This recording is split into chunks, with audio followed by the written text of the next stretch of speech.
भगवान कृष्ण ने शंख की ध्वनि कर कर कहा, अब हमको युद्ध समाप्त करना चाहिए।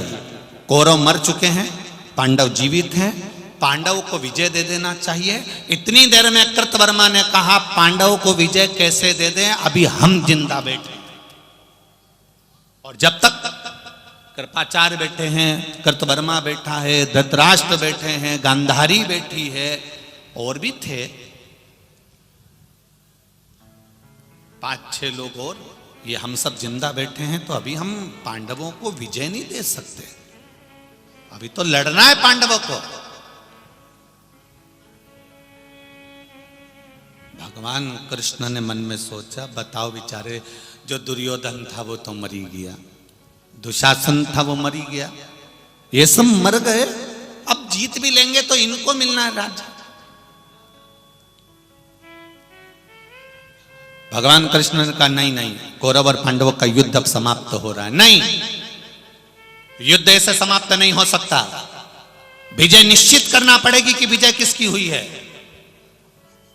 जब तक उसकी सेना शामिल है, कौरवों की सेना शामिल है, जब तक कौरवों की पक्ष के लोग जिंदा हैं, तब तक विजय हम पांडवों को नहीं दे सकते। आप लड़िए, युद्ध लड़िए।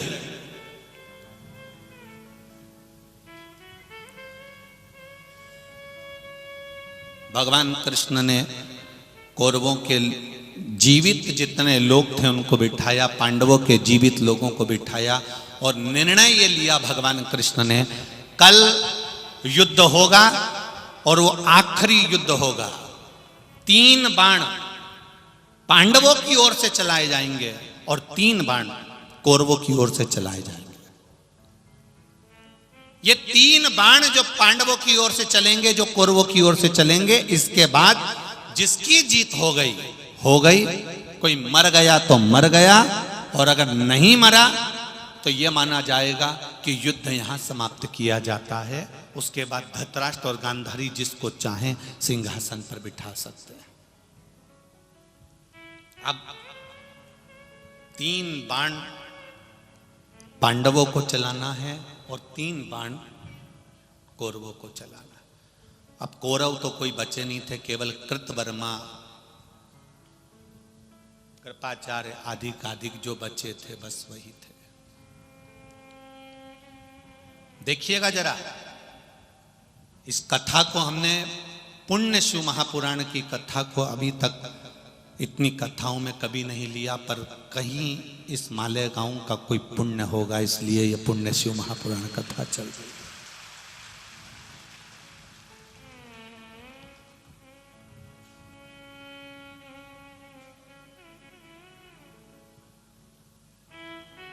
इस मालेगांव की धरा पर कोई पुण्यवान जीव ऐसा होगा जिसके कारण ये पुण्य शिव महापुराण की कथा उसके खाते में जा रही है। विचार करिएगा जरा।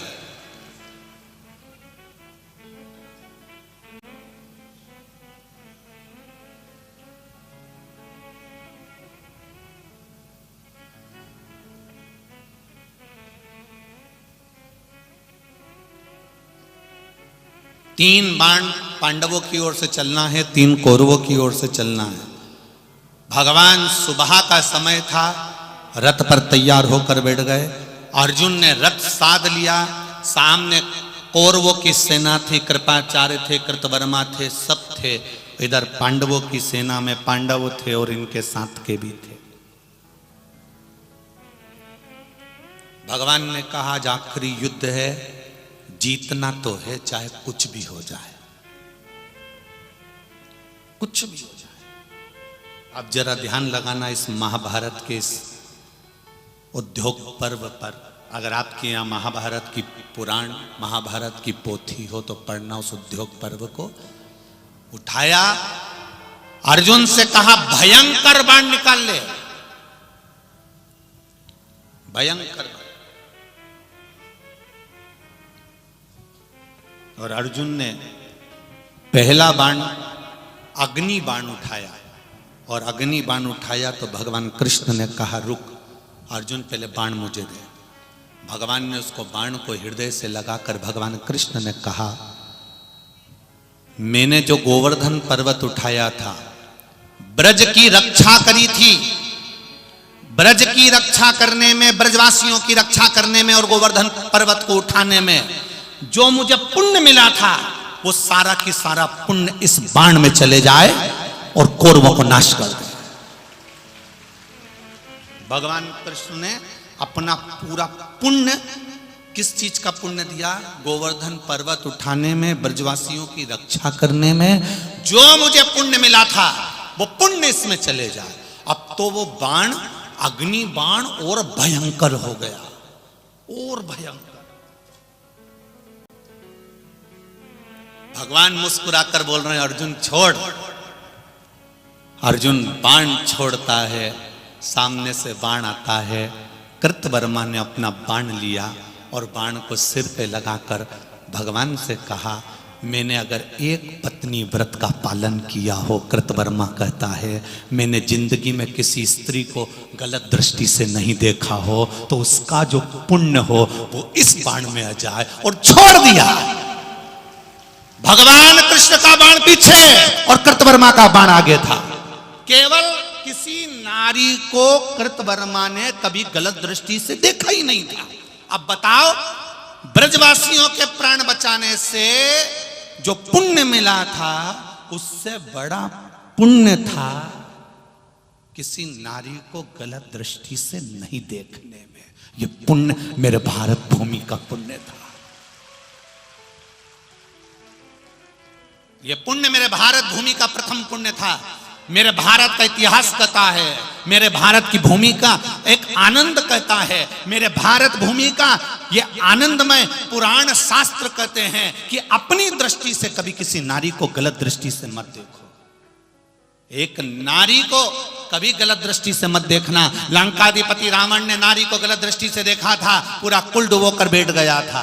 कौरवों ने द्रौपदी को गलत दृष्टि से देख लिया था, पूरा कुल डुबोकर बैठ गए थे। एक भीष्म पितामह भी भगवान की गोद में बैठना चाहते थे। भीष्म के पितामह का भी एक इच्छा थी कि मेरे प्राण भगवान की गोद में छूटे। कितने बड़े प्रतिज्ञावान थे, कितने बड़े प्रतिज्ञावान, जिन्होंने प्रतिज्ञा करी थी कि जीवन भर कुंवारा रहूंगा, शादी नहीं करूंगा, नहीं करी शादी, जीवन भर कुंवारे रहे। उसके बाद उनका कितना बड़ा पुण्य होगा, कितना प्रबल पुण्य होगा, जिन्होंने जीवन भर कुंवारे रहे, जीवन भर कुंवारे। तो उनको अंतिम इच्छा उनकी थी कि भगवान की गोद में मरूं, पर मरे कहां? बाणों की सैया पर मरे। भगवान कृष्ण ने पूछा, भीष्म पितामह क्या हुआ? पितामह कहते, मैं बाणों के सैया पर मर रहा हूं। मैंने सुना है त्रेता में भगवान राम आए थे और उन्होंने वो पक्षी को, जटायु को अपनी गोद में रखा था। अंतिम संस्कार मेरे राम ने किया था।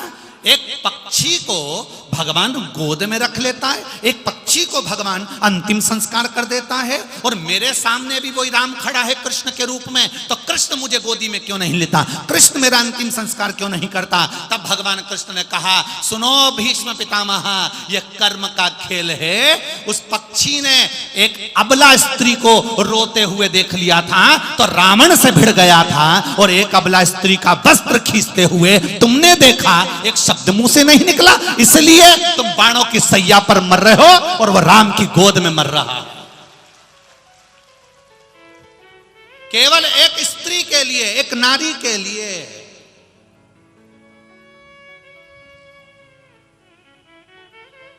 वो जीजाबाई भोसले, छत्रपति शिवाजी की माता, अपने पुत्र छत्रपति शिवाजी से कहती है, सुन छत्रपति शिवाजी, तेरा नाम छत्रपति इसलिए कहती हूं क्योंकि मेरी छत्र और छाया में तू पलकर बड़ा हुआ है।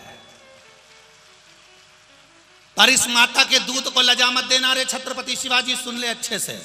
एक मां जीजाबाई खड़े होकर, जिसका पति चले गया हो, जिसका बड़ा पुत्र चले गया हो, वो जीजाबाई अपने शरीर को त्याग रही है, पति के साथ सती होने जाती है। पर सती होने से पहले जब शिवाजी का चेहरा देखती है, 14 साल का मात्र शिवाजी 14 वर्ष के हैं, और 14 वर्ष के शिवाजी को जब जीजाबाई देखती है तो उसके आंखों में आता है कि मैं पति के लिए सती हो रही हूं, एक तरफ मेरा 14 साल का बेटा है, क्या करूं। तब पुत्र शिवाजी ने अपनी मां को पुकार कर गले से लगा लिया, मां मुझे किसके सहारे छोड़कर जा रही है, तेरे आंचल की छत्र मुझ पर रखना। तब जीजाबाई ने, पति के साथ सती नहीं हुई है जीजा, फिर अपने पुत्र के लिए छत्र बनकर 24 घंटे चली है जीजा।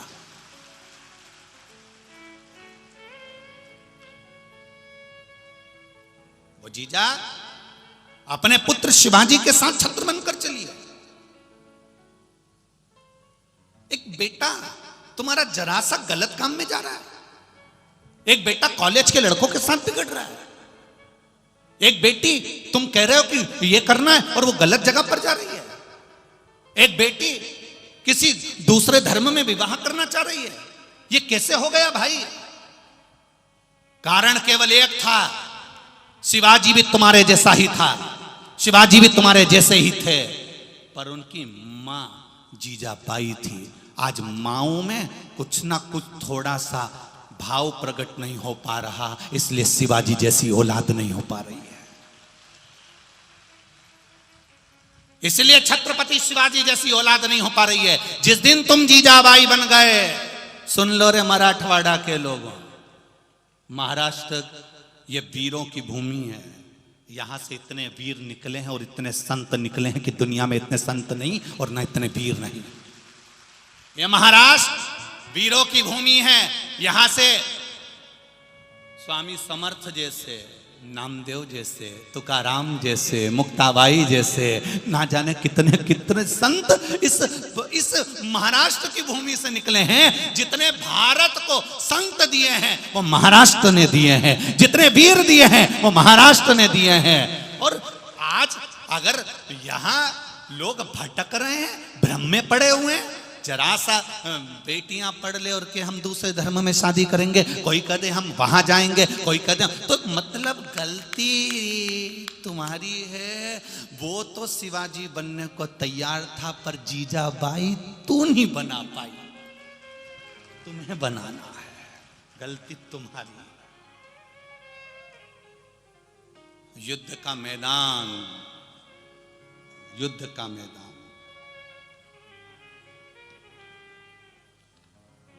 सिंहगढ़ का किला, सिंहगढ़ का किला युद्ध का मैदान। और सिंहगढ़ का किला, उस सिंहगढ़ के किले को जब जीजाबाई ने देखती, आंख में आंसू भर लेती जब देखती।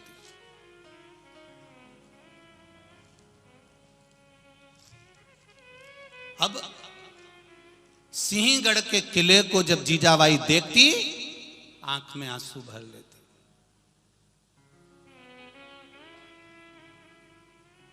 शिवाजी आए बैठे थे, जीजाबाई ने कह दिया,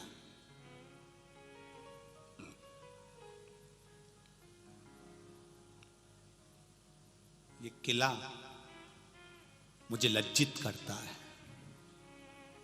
इस किले पर जो विदेशियों का जो ध्वज लगा हुआ है, झंडा लगा है, इस ध्वज पर शिवाजी, ये विदेशी ध्वज की जगह, ये विदेशी ध्वज की जगह फिर हमारा ध्वज क्यों नहीं है? शिवाजी कहते हैं, मां समय आएगा, बहुत सेना है उनके पास में, बहुत बोल्ड हैं वो, बहुत दम है उनमें। तो जीजाबाई कहती है, क्या मेरे दूध में दम नहीं है? जीजाबाई का शब्द था, क्या मेरे स्तन से जो दूध पिया है शिवाजी तूने, क्या उस दूध में दम नहीं है? कल की तारीख में ये विदेशियों का झंडा हटकर भगवा झंडा में लहराना चाहिए, तो मैं जान जाऊंगी शिवाजी तुझको। आप शिवाजी कहते हैं, मां बहुत बोल्ड हैं, मां ने कहा सामने उस कुर्सी पर चूड़ियां रखी हैं शिवाजी, याद रखना। शिवाजी ने उसी समय पर एक पल की देरी नहीं करी, एक पल की देरी नहीं, और तानाजी को बुलाया और कहा करो तैयारी, वो कितना भी बोल्ड होगा एक बार घुसे तो सही, फिर देखा जाएगा। ये माँ है। और तानाजी के साथ में चढ़ गए, सीधी सीधी दीवार पर पहुंच गए ऊपर।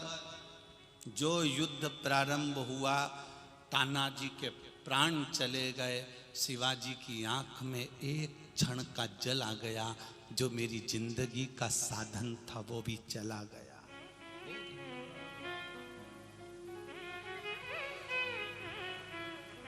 शिवाजी ने जब ध्वज विदेशियों का उतारा, अपना ध्वज लगाया, तब चिल्लाकर कहा गढ़ आला पर सिंह गेला। गढ़ तो आ गया पर मेरा सिंह जैसा तानाजी चला गया, उसका मुझे दुख है। मां ने जब ध्वज देखा तब मां जीजाबाई की खुशियों का अंबार था। थाली लेकर उस ध्वज की पूजन कर रही थी जीजाबाई अपने किले से। वो मां होती है साहब, वो मां होती है जो अपने पुत्र को भी सम्मुख में ले जाकर खड़ा कर दे, वो मां होती है। पुण्य क्या होता है, उस पुण्य को तुम समझे क्या हो?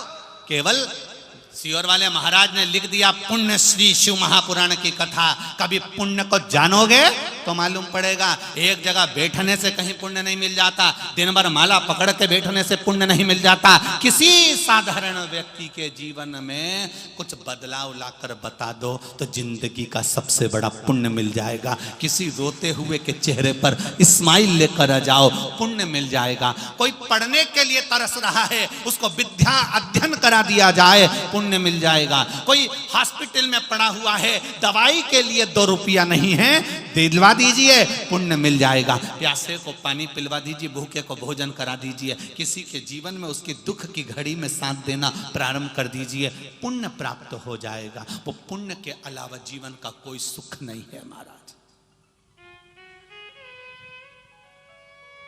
वो पुण्य,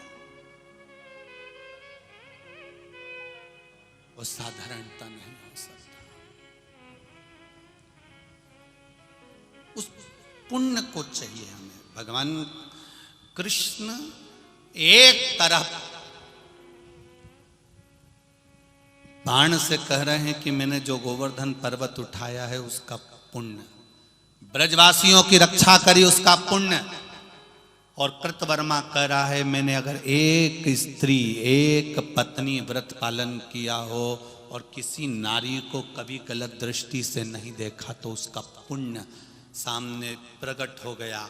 युद्ध के मैदान में दोनों बाण टकराए, अर्जुन का बाण पीछे हट गया और कृतवर्मा का बाण वहीं की वहीं स्थिर रह गया।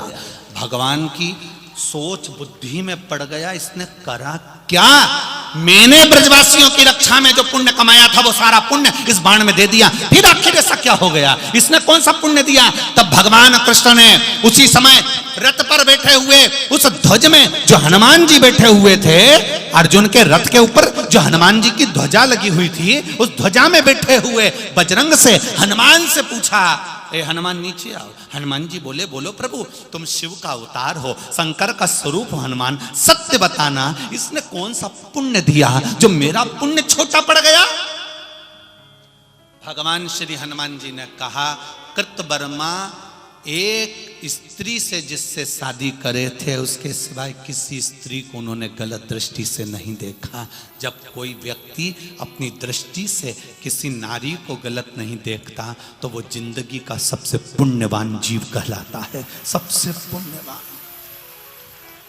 आपका पुण्य छोटा पड़ गया वसुदेव, हे कृष्ण आपका पुण्य छोटा पड़ गया, अर्जुन का पुण्य छोटा पड़ गया, पांडवों का पुण्य छोटा पड़ गया, और उस कृतवर्मा का अकेले का पुण्य भारी पड़ गया।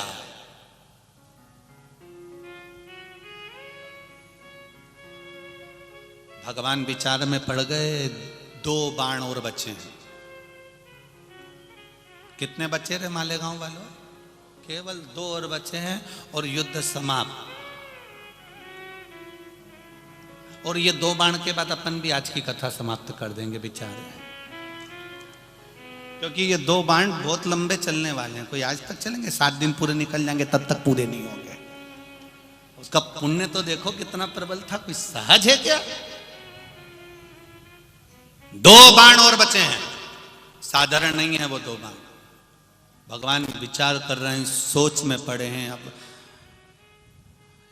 पूरा समय निकले जा रहा है और ये दूसरा बाण चलने वाला है, अब मैं क्या करूं, क्या विचार? तब विचार किया गया। भगवान कृष्ण को याद आया कि मैं भगवान विष्णु हाथी का पांव छुड़ाया था, द्रौपदी का चीर बढ़ाया था, प्रहलाद और ध्रुव को दर्शन दिया था,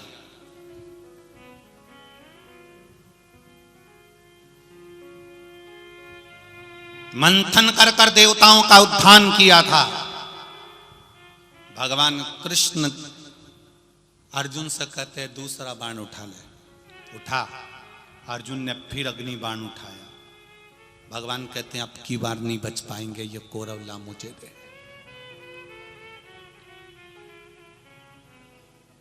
ला दे मुझको।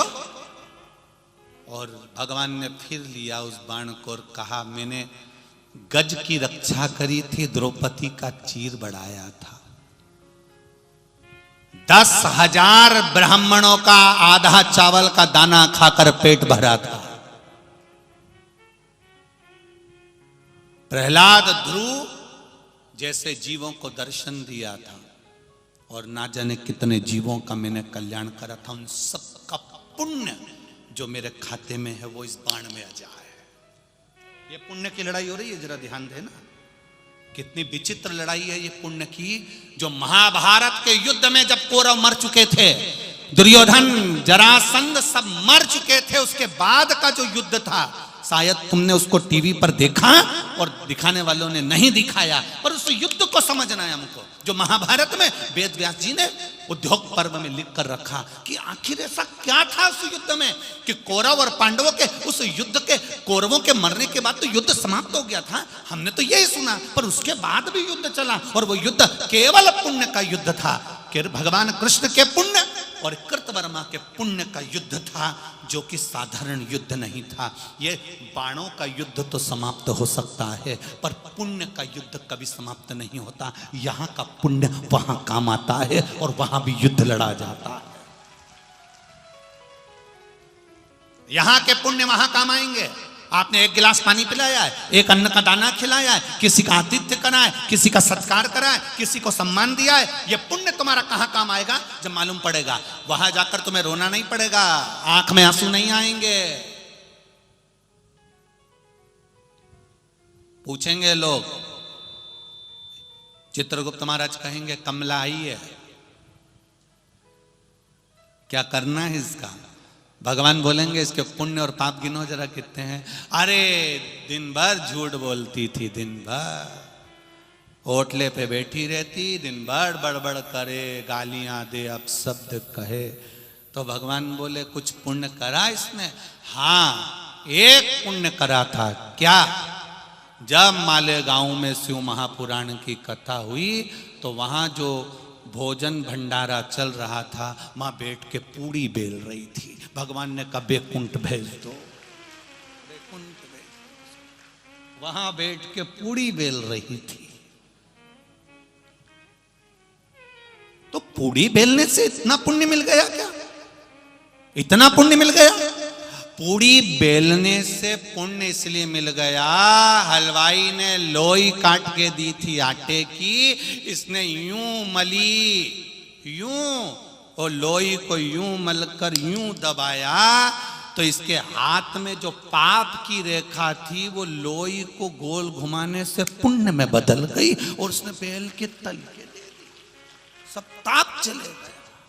अब मेरा निवेदन है तुम सब मत पूड़ी बेलने चलिए जा। तुम्हारा क्या भरोसा नहीं, तुम के सियोर वाला महाराज बोला और तुम सब पूरी बेलने चली जाओ, इंतजार करते। अब मालूम पड़े वहां पर जितनी समिति लगी हो वो हमको ढूंढ रही हो। सियोर वाले महाराज बड़ा पागल करके रखा है, बताओ यहाँ इतने सारों को पूरी बेलने भेज दिया, खाएगा कौन? ये सब बेल के चली जाएगी। बढ़िया था,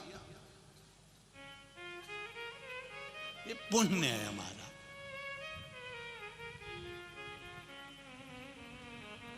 कर सेवा तू लगन लगाकर, मन में सच्चा भाव जगाकर, ही की आंखें खोलो रे, अब भोले के भोलो रे।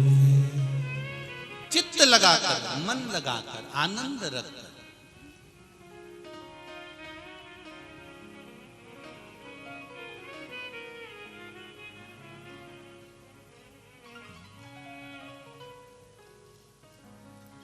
इस चित्त को, इस मन को भगवान में समर्पित कर।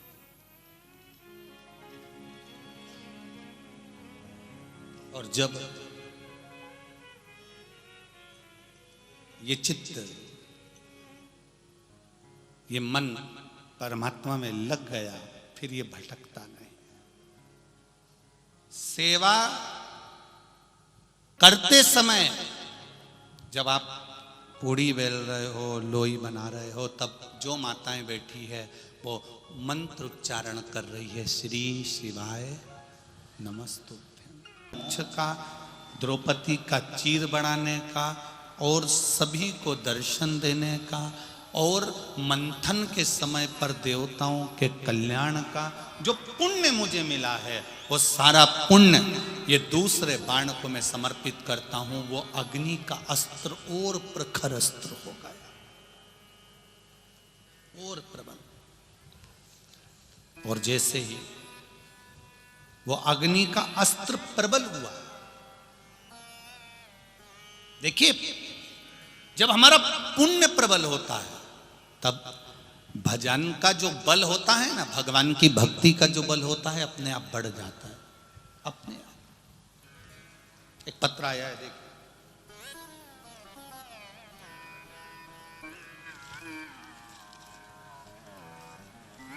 आज एक तो पत्र बहुत सारे, सब थोक में भेज दिए।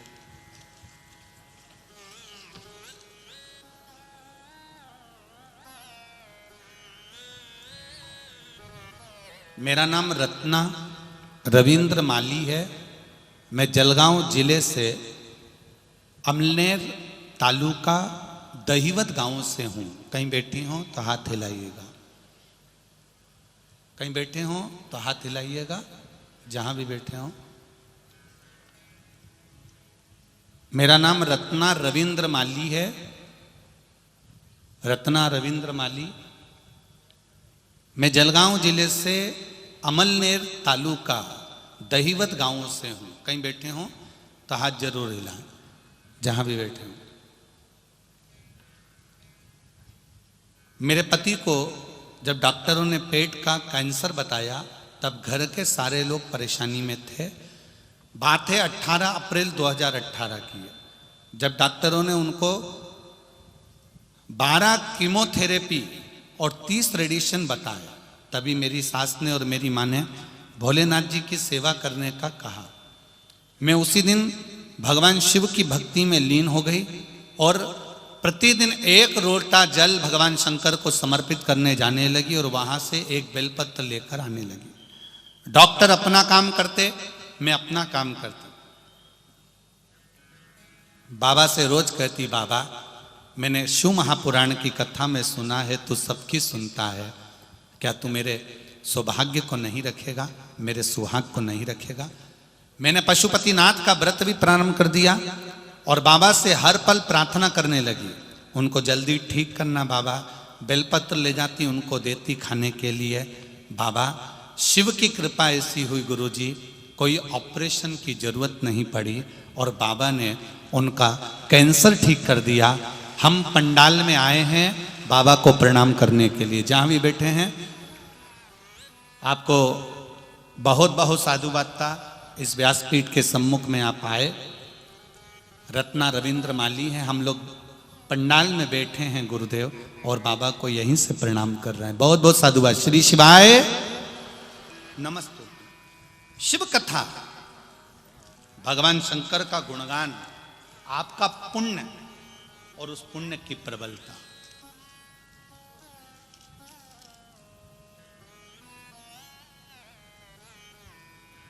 एक भजन का बल बढ़ता है और वो भजन का बल कोई साधारण नहीं हो सकता।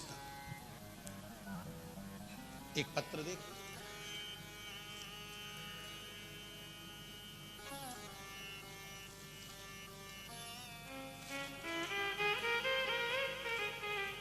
कितनी जांचों की रिपोर्ट भी आप लोगों ने लगाई हुई है। सारे पत्रों में बहुत सारी रिपोर्टें आप लोगों की, डॉक्टरों की, और सारे पर्चे आप लोगों ने बहुत, और कुछ हम तो जितने पढ़े हैं परंतु इन पत्रों में तो ना जाने कितने कितने पत्र ऐसे हैं जो आप लोगों ने डॉक्टरों की सारी रिपोर्टें लगाई हुई हैं, सारी जांचें, एक्सरे लगाए हुए हैं। सो वंदना समाधान सोनार, जलगांव महाराष्ट्र से हैं। पति समाधान सोनार, फोन नंबर ये है। कहीं बैठी हो तो हाथ हिलाइएगा, जहां कहीं भी बैठी हो अपना हाथ अवश्य हिलाएं, जहां भी बैठी हो।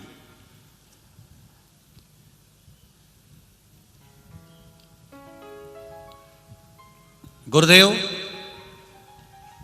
मेरे पति की 27 जुलाई को अचानक तबीयत खराब हो गई। हमने उनको हॉस्पिटल में एडमिट कर दिया। उनको डबल निमोनिया हो गया था। उनका 15% शरीर बचा था, 85% शरीर डैमेज हो चुका था। शरीर ने, किडनी, लीवर सब ने काम करना बंद कर दिया था, कुछ भी शरीर में नहीं था। उनको 18 घंटे की मोहलत दी गई। डॉक्टरों ने कहा 18 घंटे हैं इनके पास में, उसमें हम लोग कुछ कर लिए तो कर लिए, अन्यथा बड़ा मुश्किल है। और तब बड़े परेशानी में आ गए। तब रात्रि को 9 बजे हमने बाबा देवाधिदेव महादेव से, आपने जो उपाय बताया था, किसी ने हमें बताया, और उसके अनुसार हमने रुद्राक्ष को गलाकर उसका पानी शिवजी को चढ़ाकर डॉक्टर से बोलकर उनके शरीर को लगाना प्रारंभ करा। उनको बाबा की कृपा ऐसी हुई गुरुदेव कि धीरे धीरे जब दूसरी बार उनका एक्सरे कराया गया तब बाबा की कृपा से रिपोर्ट नॉर्मल आना प्रारंभ हो गई। और बाबा की कृपा से मेरे पति आज जीवित हैं और शिव की कृपा से सही हैं। उनकी पूरी डॉक्टरों की रिपोर्ट मैं लगा रही हूं, आप टीवी चैनल के माध्यम से देख सकते हैं। ये पूरी रिपोर्टें उन्होंने पूरे डॉक्टरों की और पूरी एक्सरे आदि सब लगाया गया। ये शिव है, ये शंकर है, ये शिव तत्व है। तेरी कृपा बिना न हिले एक भी अणु, लेते हैं श्वास तेरी कृपा से तनु तनु।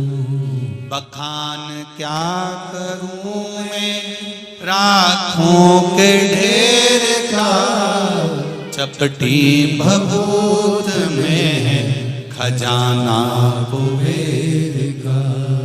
मेरी जीजियों, माताओं और मालेगांव में विराजमान मेरी जीजियों और मेरे जीजाओं, आप लोगों से केवल इतना निवेदन, इस हृदय से, इस चित्त से, इस मन से, दिल से, आपने अगर भगवान देवाधिदेव महादेव से प्रार्थना करी है, दिल से अगर विनती करी, हृदय से अगर आपने बाबा से कुछ कहा है तो बाबा उसको स्वीकार जरूर करता है।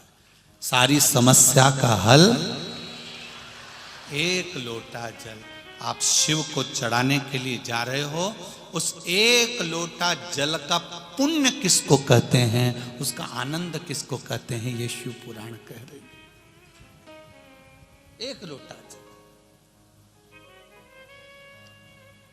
तुम्हारा चढ़ाया गया शंकर भगवान को, एक लोटा जल खाली नहीं जा सकता, वो खाली नहीं जाएगा। तुम्हारा चढ़ाया गया एक लोटा जल, उसका फल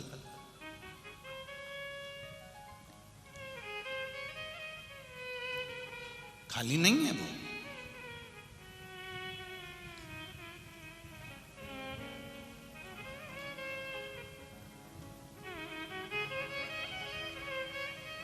ये मनुष्य का शरीर निंदा सुनने के लिए या बेकार कार्य करने के लिए नहीं हुआ है। अपने जीवन में एक संकल्प बनाइए, अपने जीवन में एक संकल्प निश्चित करिए कि मैं ना तो कभी धर्म की और ना कभी देश की निंदा सुन नहीं सकती, कभी नहीं सुन। मेरे सनातन धर्म की, मेरे सनातन धर्म की ना तो मैं निंदा सुनूंगी और ना मैं मेरे देश की कभी निंदा सुनूंगी। दुनिया में केवल एक देश ऐसा है जिसको माता से संबोधित किया जाता है और वो है मेरी भारत माता। केवल एक देश, केवल एक देश ऐसा है जिसको माता कहा। कभी अमेरिका को काका कहा, हालैंड को फूफा जी बोले कभी?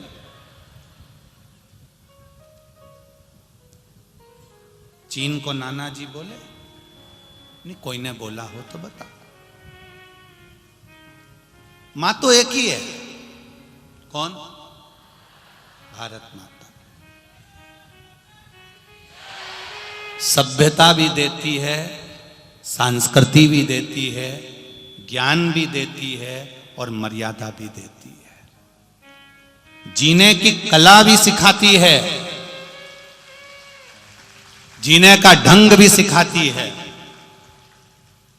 यहां के भारत की भूमि के जो संत, साधु, ब्राह्मण, गुरुजन, ये सब कहीं ना कहीं हमें ज्ञान प्रदान करते हैं।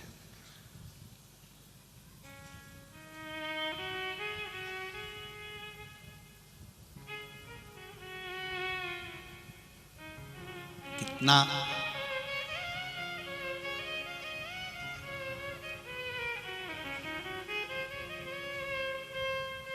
दुनिया के लोग भटकते हैं, तब कोई संत, कोई गुरुजन, कोई साधुजन उनको सही मार्ग दिखाने का प्रयास करते हैं। भले गुरु की करनी गुरु भरेगा और चेला की करनी चेला, उड़ जाएगा हंस अकेला। सब अपने अपने कर्म का भोग हो गए, पर कुछ अच्छा करने का प्रयास हमारी जिंदगी में हम करें।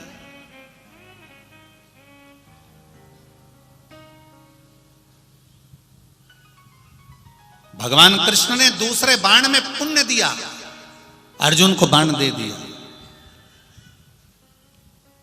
अब सामने कृतवर्मा था,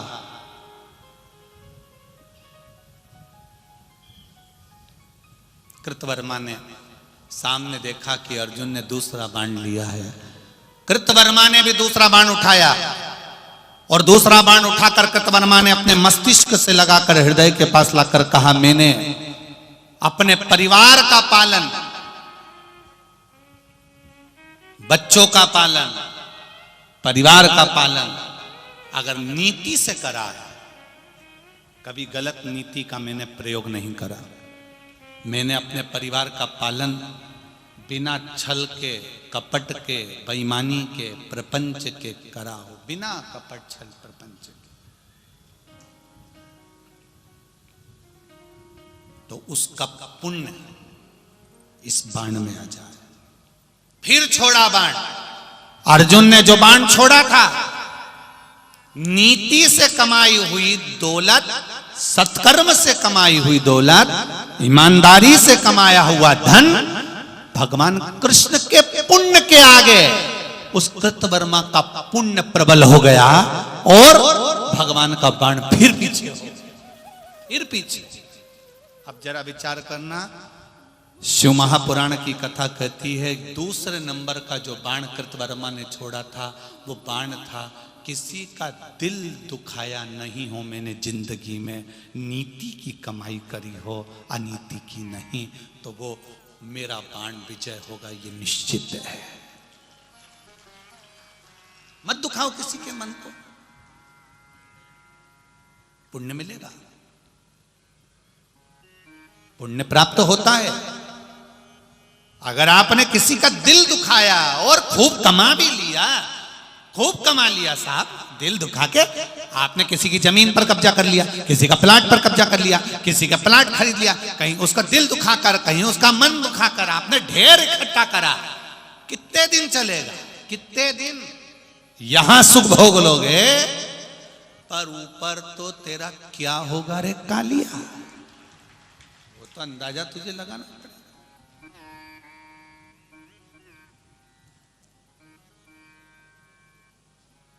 देहाची तिजोरी भक्ति चाच ठेवा, उघड़दार देवा आता, उघड़दार देवा, उघड़दार देवा आता, उघड़दार देवा। अब ये देह की तिजोरी में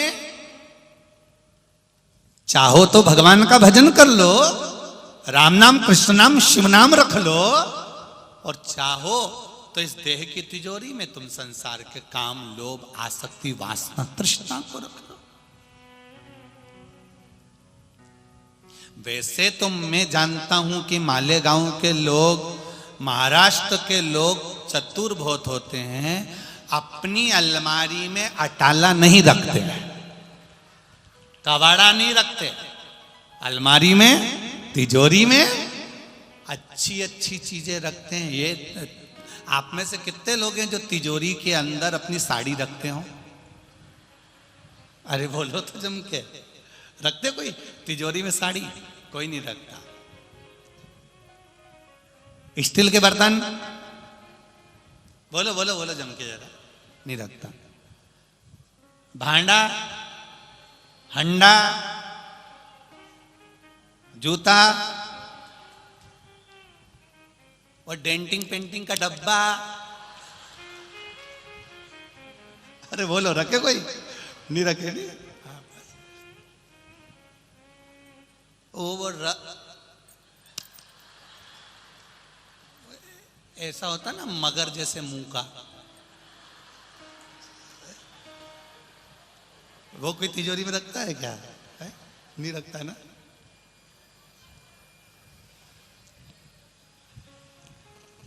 अब ये सब जितनी भी चीजें हैं सब अटाला की है, सब कबाड़े की है, इसको कोई तिजोरी में कौन रखेगा?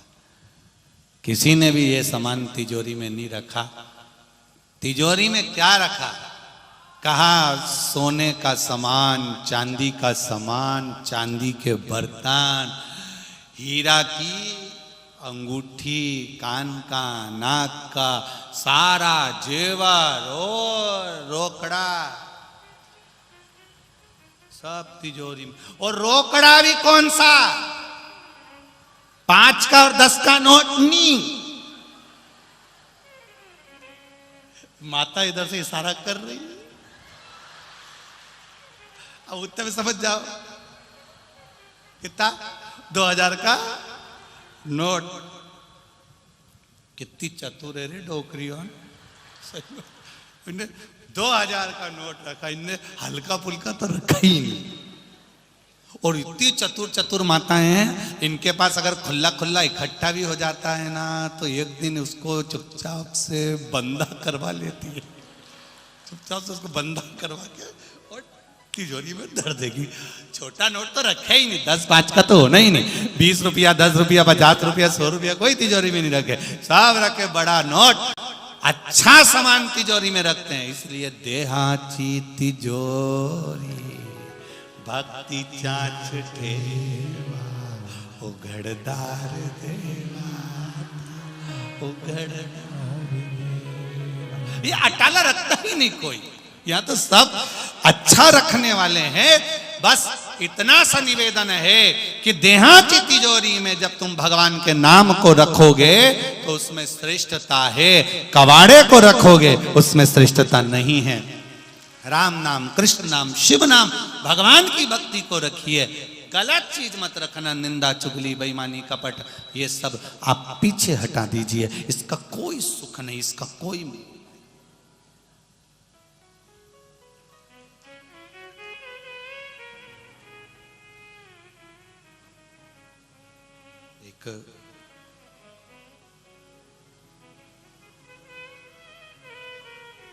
दूसरा बाण भी पीछे हट गया। नीति से कमाई गई पूंजी,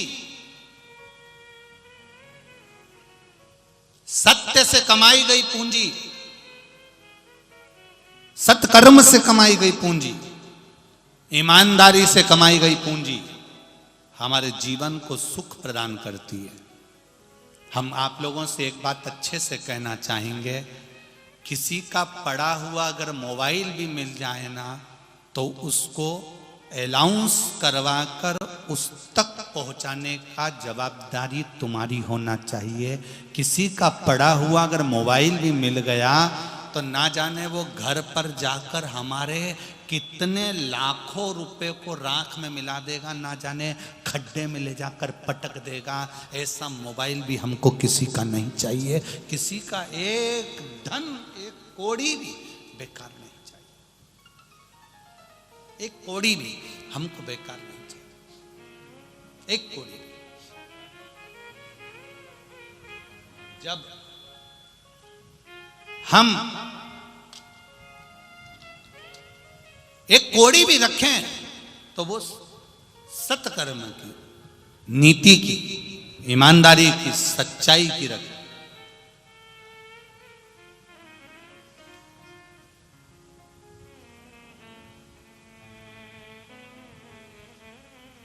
सच्चाई की। कृतवर्मा ने कहा, मैंने अगर अपने जीवन में अपने परिवार का पालन करा और नीति से करा हो, सत्कर्म के साथ करा हो, अच्छाई के साथ करा हो, तो मेरा जो बाण छोड़ रहा हूं वो विजय की ओर जाए। छोड़ा भगवान कृष्ण का बाण, अर्जुन का जो बाण था वो टकराया, टकराकर अर्जुन का बाण पीछे हट गया, पर कृतवर्मा का बाण पीछे नहीं हटा। नीति से, ईमानदारी से, सत्कर्म से कमाया हुआ धन पुण्य का धन होता है और वो पुण्य की कमाई कभी पीछे हटने नहीं देती, आगे ही बढ़ाती है। पीछे नहीं हटने देती, आगे ही। इसलिए भगवान से कहते रहा करो, झोली ही मेरी तंग है, तेरे यहाँ कमी नहीं, तेरी कृपा से हूँ यहाँ। हे बाबा, ये तेरी कृपा है जो मैं यहाँ तक पहुँचा हूँ। अब आया तीसरा बाण, और उस बाण का पुण्य जितने यहां बैठे हैं सबके खाते में है, जो कृतवर्मा छोड़ेगा। जितने यहां बैठे हो, जितने आस्था चैनल पर कथा सुन रहे हो, जितने फेसबुक यूट्यूब पर कथा सुन रहे हो, लाखों और करोड़ों की संख्या में आप लोग कथा श्रवण कर रहे हो, आज आपको गौरव महसूस होना चाहिए कि आपके पास में वो कौन सा पुण्य है, वो कौन सा पुण्य जो कृतवर्मा के पास में था। और भगवान कृष्ण ने अपनी जीवन का सारा पुण्य लगा दिया तो भी अर्जुन उस जगह पर विजय प्राप्त नहीं कर पाया। आखिर भगवान कृष्ण के पास का पुण्य और कृतवर्मा का पुण्य, वो पुण्य था क्या? कितना प्रबल पुण्य।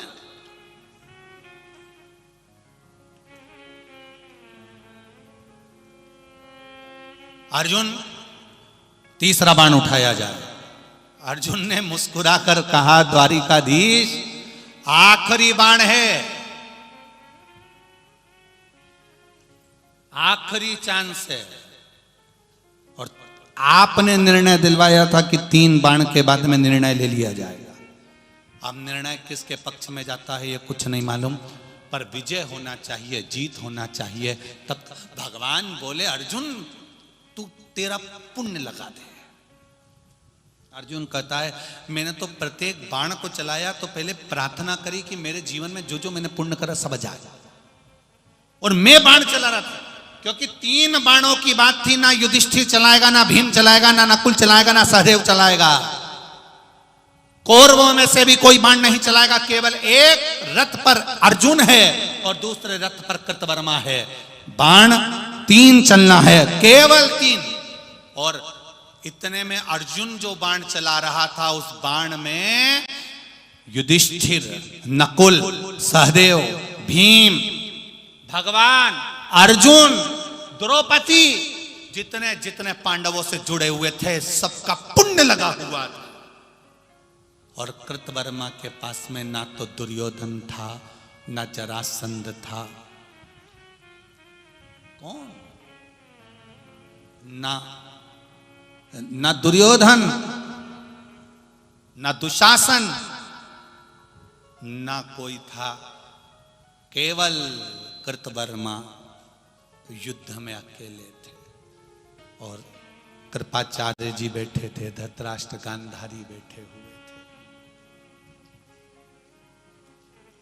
भगवान ने कहा रुक।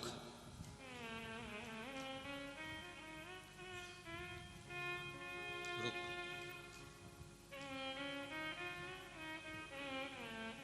भगवान कृष्ण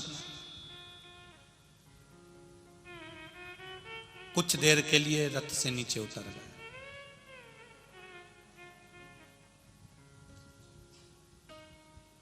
पीछे कक्ष में जाकर बैठ गए। एकांत में भगवान कृष्ण बैठे। एकांत था। रुक्मणी को भगवान कृष्ण ने याद किया।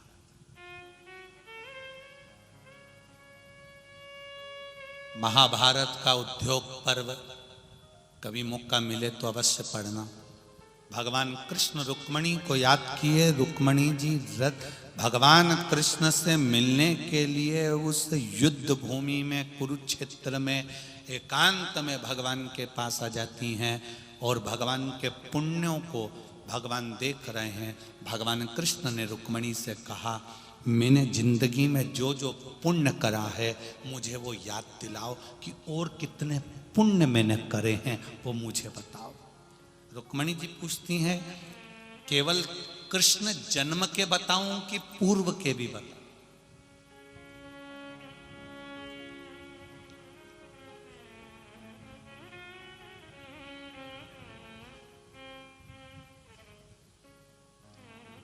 एक मां और एक पत्नी, पति को पत्नी दुश्मन नजर आती है, बेटे को मां दुश्मन नजर आती है। पर एक मां, एक पत्नी ऐसी होती है, मां अपने बेटे को किसी के सामने झुकना पसंद नहीं करती और पत्नी अपने पति को किसी के सामने झुकना पसंद नहीं करती। पति को पत्नी दुश्मन नजर आती है। वो अच्छा बोलेगी, इसको बुरा लगेगा। उसने अच्छा बोला, इसको बुरा लगा। होता है, किसी किसी को अच्छा बोलने पर भी बुरा नजर आता है। हम भी कई बार कथा में कथा कर देते हैं पर लोगों को काली मिर्ची लग जाती है। अब हम करें तो करें क्या? उसमें क्या कर सकते हैं? अच्छा बोल रहे हो आप, समझ, पत्नी पति को समझा रही है, देखो ये गलत है, ऐसा मत करो, ये गलत है, ऐसा मत करिए, मैं आपसे निवेदन कर रही हूं, ये गलत है, मत करो। एक पत्र आया है, देखिए।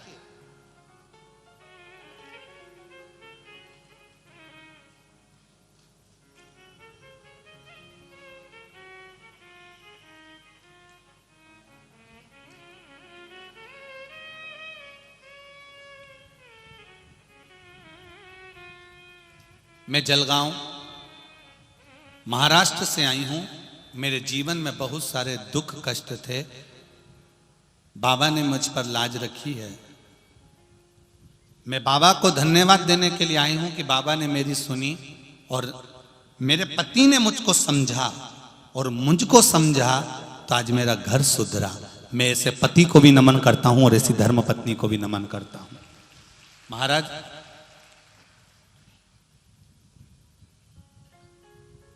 नाम तो इसमें नहीं लिखा है पर पत्र आप लोग छपा हुआ है तो आप पढ़ सकते हो। जिसने भी लिखा होगा या तो वो खड़े हो जाएंगे मेरे पति को शराब पीने का बहुत आदत थी और उस वजह से मेरा पूरा परिवार बिखर रहा था। घर से सुख शांति पूरी तरह से निकल चुकी थी। घर में कोई त्योहार जैसा नहीं लगता था। मेरे घर में कर्जे में डूब रहे थे। घर में रोज कोई ना कोई कारण होता था, झगड़ा होता था, पूरा परिवार कर्जे में डूब चुका था। दारू में, शराब में सब नष्ट हो गया था। 2021 में मैंने पहली बार आपकी कथा मोबाइल पर सुनी। जिसने पत्र लिखा हो वो खड़ी होकर हाथ हिला सकती है। मैंने 2021 में मोबाइल पर पहली बार कथा सुनी। तब से मैं रोज एक लोटा जल महादेव को चढ़ाने लगी। थोड़ी देर में भगवान के पास में बैठती, मेरे हृदय को शांति मिलती। मेरे घर में बहुत क्लेश होता, कर्जा भी बहुत था। थोड़ा समय निकाल के मैं बाबा के पास चली जाती। घर के लोग गालियां भी देते, कहाँ चल दी, ढोंग में पड़ी है, सियोर वाला महाराज के चक्कर में पड़ी है। अब शराब का नशा तो शराब का नशा होता है। गालियां भी खूब पड़ती थी, फिर भी मैं महादेव को भजती थी। एक दिन मेरे पति की तबीयत बहुत खराब हो गई, इतनी खराब हो गई उनको हॉस्पिटल में एडमिट कर दिया गया। और मैंने महादेव से कहा, मैंने तो अच्छा काम किया था, रोज एक लोटा पानी चढ़ाती थी, फिर मेरा पति की हालत ऐसी कैसे हो गई। डॉक्टर ने कह दिया कि ये बहुत ज़्यादा ही गड़बड़ हो गए हैं, बहुत समय की अवस्था निकल चुकी है, कुछ कह नहीं सकते। तब मैंने महादेव से प्रार्थना करी, मैंने एक लोटा जल चढ़ाया। मेरे परिवार वालों ने मुझे गाली दी। मेरा पति मुझे गाली देता था, परिवार वाले गाली देते थे, तो भी मैंने शिव जी को जल चढ़ाया है। आज मेरा सुहाग जाने मत देना। मैं बाबा से विनती करी। डॉक्टर ने कह दिया ये नशा करते हैं, इसलिए उनकी हालत ऐसी हो गई है। अगर ये नशा छोड़ सकते हैं तो हो सकता है कि सुधार हो जाए। गुरुजी, मैं मंदिर गई, एक बेलपत्र जल लेकर आई। बाबा से कहा अब इनको सही आपको करना है। मैंने जल और बेलपत्र दी। हॉस्पिटल में मेरे पति ने उसी दिन उस बेलपत्री को हाथ में लेकर सौगंध खा ली कि आज के बाद मैं मदिरा नहीं पीऊंगा। आज 6 से 7 महीने हो गए, मेरे पति ने शराब को हाथ नहीं लगाया। मेरे पति भी ठीक हैं और उनका स्वास्थ्य भी ठीक है और मेरा घर कर्जे से वापस उबर गया और बाबा ने हमको फिर आगे लाकर बिठा दिया। ये शिव तत्व है। इसको शंकर कहते हैं, इसको मेरा महादेव कहते हैं। इतने पत्र हैं कि इनको पढ़ना, इनकी एक एक चीजों का स्मरण करने के लिए भी समय चाहिए, इनको पढ़ने के। इसमें कई लोगों ने अपने अपने डॉक्टरों की रिपोर्ट लगाई। एक पत्र देखिए, हम तो पढ़ ही नहीं पा रहे हैं, जहां बच्चों के फोटो तक इन्होंने लगा दिए हैं।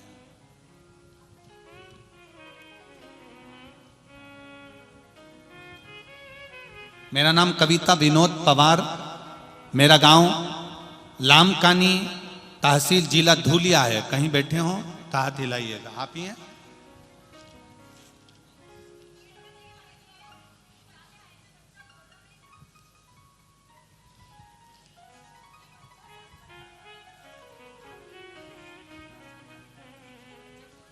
माइक दो जरा, पास में बैठी हैं, दीजिए।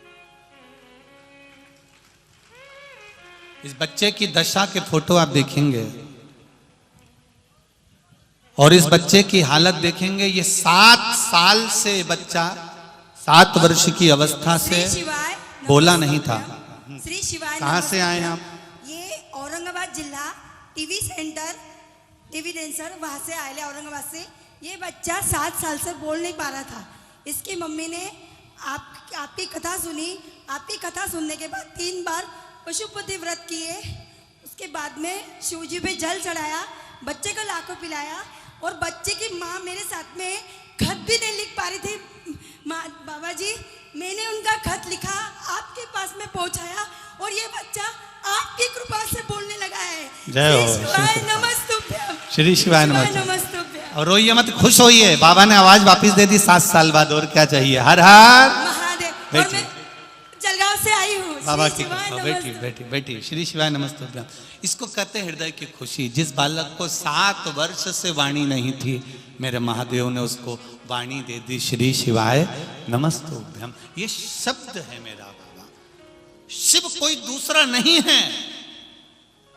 माता जो वाणी बोले वो शंकर है, पिता जो वाणी बोले वो शंकर है, गुरु जो वाणी बोले वो शंकर है। और आपके जीवन में जैसे भाव प्रकट होते हैं वो दूसरा कोई नहीं, मेरा शिव ही प्रकट करता है, उसके सिवा कोई नहीं कर सकता। शिव तत्व को हमें जाना। शंकर, ये देखो इस बच्चे की हालत क्या कहती है। जिसका फोटो तक देखने में अपने को बहुत भयानक हृदय का छोट जाए, उस बच्चे की हालत क्या होगी, छोटे से बच्चे की। जरा विचार करिए, जो पूर्ण तरह से जल चुका हो, अंतिम सांसें जिसकी चल रही हो, मां भी पछीट रो रही हो उस पत्र को। ये तो देखिए। मेरा नाम कविता विनोद पवार, मैं गांव लामकानी तहसील जूलिया धुलिया से आई हूं। कहीं बैठी हो तो हाथ जरूर हिलाएंगे, और जहां भी बैठी हो दोनों हाथ अवश्य हिलाएं। मेरे भाई का बेटा वंश उम्र 2 साल का है, जिसका फोटो आपको दिखाया। 29 अगस्त 2022 के दिन 12 लीटर गर्म दूध के बर्तन में खेलते खेलते गिर गया। दूध के बर्तन में गिरा, उस दूध के 12 लीटर दूध जिस गर्म पात्र में उकल रहा था, उसके अंदर वो 2 साल का बेटा चले गया। मालूम नहीं पड़ पाया, उसी में उकलता रहा। डॉक्टरों ने उसका शरीर देखा, जो कि शरीर पूरा जल चुका था, केवल चेहरा थोड़ा सा बच गया था। हम उसे औरंगाबाद के बेमड़े हॉस्पिटल में लेके गए। वहाँ उसे इलाज का खर्च डॉक्टर ने करीबन 10 से 12 लाख बताया। कोई गारंटी नहीं दी कि ये बच्चा बचेगा कि नहीं बचेगा। हमने सोचा अपनी छोटी सी चाय की दुकान और टापरी है, उसको भी बेच दो, पर एक बार बच्चे को तो बचा लें। बड़ी रकम जमा करना थी, कुछ भी नहीं था। कुछ थोड़ा थोड़ा पैसा इकट्ठा करा, बाबा से विनती करी, बाबा की कृपा। और उस बच्चे को इलाज के लिए आए हुए हैं क्या? ठीक है, पीछे हाथ हिला दो एक बार। श्री शिवाय। बच्चा भी आया है साथ में। श्री शिवाय नमस्तुभ्यम। बच्चा साथ में आया है? ठीक ठीक है, दिख गया। रखिए, गोदी में रखो उसको। बाबा से विनती करी, बाबा बच्चे को बचा लेना। शरीर आधे घंटे के बाद डॉक्टर ने बोल दिया कि इस बच्चे का प्राण शायद चल नहीं रहे, क्योंकि उसका पूरा शरीर जल चुका है। पैसों की भी दिक्कत अपना साथ दे रही थी, बच्चे को बचाना मुश्किल था। 5 सितंबर 2022 के दिन अचानक वंश की तबीयत ज़्यादा खराब हो गई और उसके हृदय की धड़कन चली गई। वंश पूरे शरीर से जूझ रहा था, समाप्त हो गया था।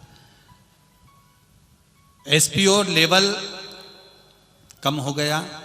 बच्चे का आंखों में हम लोगों के जल था।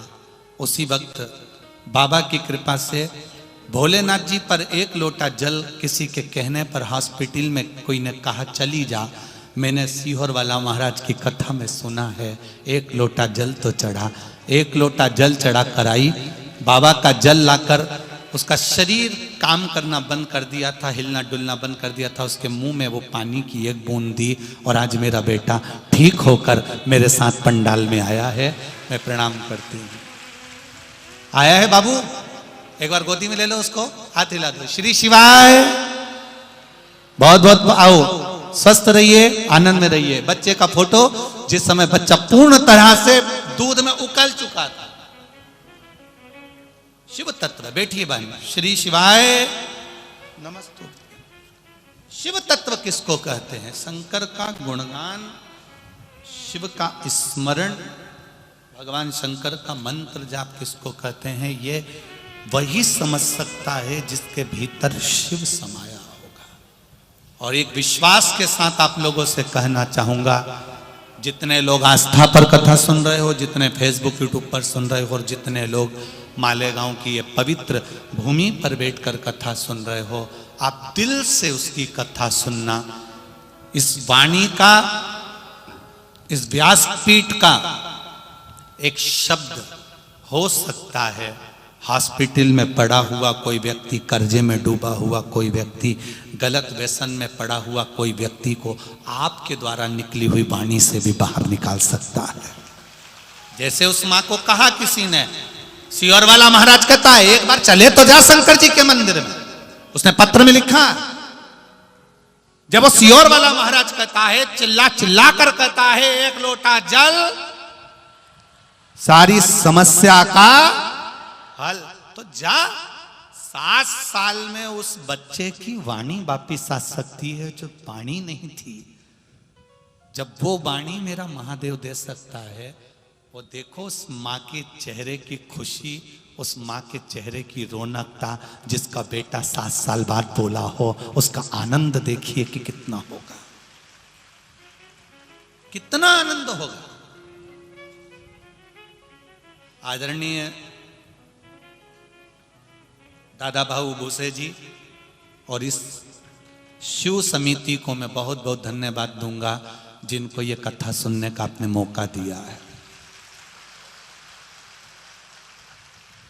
दादा भाऊ भूसे जी से कहूंगा, जीवन में पद प्रतिष्ठा धन वैभव कुर्सी ये तो बार बार प्राप्त होती रह सकती है, पर ये शिव महापुराण की कथा शायद बहुत बार नहीं मिल सकती, बड़ी मुश्किल से मिलती है।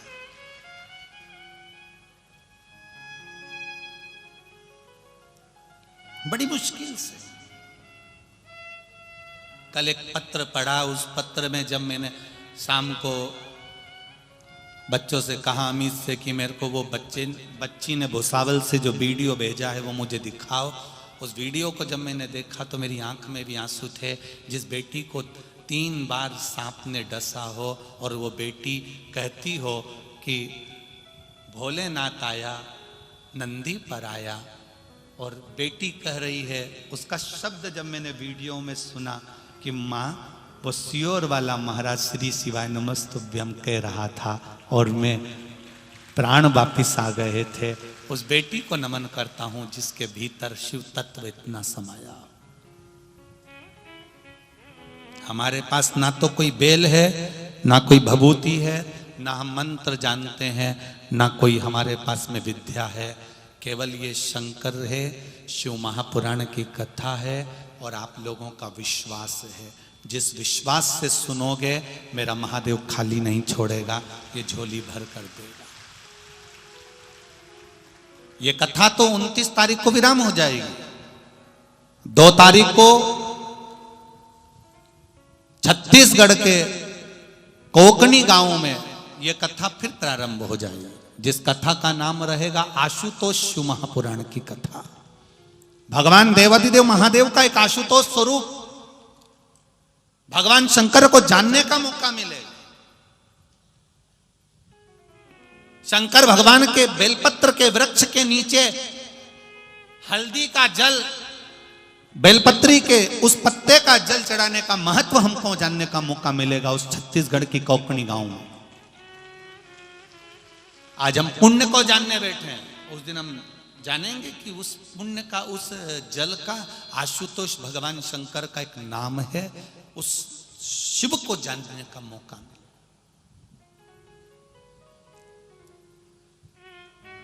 क्या देगा मेरा देवाधिदेव महादेव हमको नहीं मालूम, पर इतना जरूर मालूम है कि झोली मेरी तंग तेरे यहाँ कमी नहीं, ये उसकी कृपा जब होती है तो भर कर देता है। भगवान कृष्ण ने रुक्मणी जी को बुलाया और कहा कि मेरा पुण्य बता दे तू। रुक्मणी धर्म पत्नी और एक मां, ये पति को पत्नी के शब्द बुरे लगते हैं, बेटे को मां के शब्द बुरे लगते हैं, पर मां और पत्नी एक ऐसी होती है जो अपने पति को कभी झुकता हुआ देखना नहीं चाहती, शान से जीना देखता हुआ चाहती है। माँ चाहती है मेरा बेटा किसी के आगे हाथ ना फैलाए, और पत्नी चाहती है मेरा पति किसी के आगे सिर ना झुकाए। ये प्रत्येक धर्म पत्नी की दशा है, प्रत्येक धर्म। भले बुरा लगे, पति को लगता होगा, पत्नी कहती है मदिरा का नशा मत करिए, गलत नशा मत करिए, गलत चीज ना करिए, गलत काम ना करिए, पति को बुरा लगता होगा। वो कहती होगी थोड़ा कमा कर लाइए, बच्चों का भरण पोषण करिए। केवल धर्म पत्नी, आपकी ही धर्म पत्नी नहीं बोल रही है, माता पार्वती जी ने भी भगवान शंकर को बारंबार कहा था कि आपके बच्चे भूखे हैं, भोजन लाइए। शिव जी नहीं उठे थे, तब माता पार्वती ने शंकर भगवान को निगल लिया था, और शिव जी ध्रुमवान बन गए थे और पार्वती माता ध्रुमावती बन गई थी। ध्रुमावती बनी मां। ये पुण्य है हमारा। पाप और पुण्य, इन दोनों में एक अंतर है। पाप करना नहीं पड़ता, अपने आप हो जाता है, और पुण्य को जम के बोलो करना पड़ता है।